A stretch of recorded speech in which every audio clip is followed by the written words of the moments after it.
how to have more than one account on Poppo Live.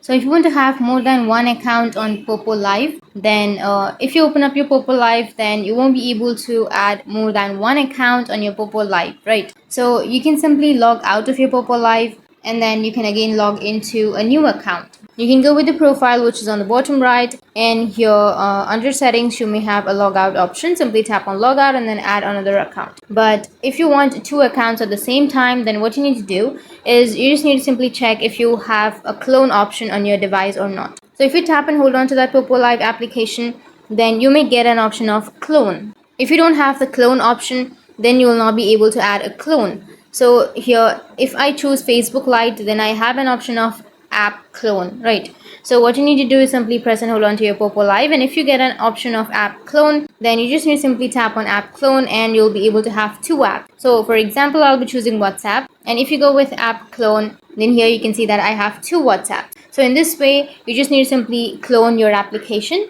And if you don't have the clone option on your device, then you can go with the third-party applications, or you can go with any other applications which will help you to clone. And once you clone, then you will have the option to add more than one account on your Poppo Live. And without this, you don't have any other option. So that's it. And if you have any questions, feel free to comment below. Thanks for watching.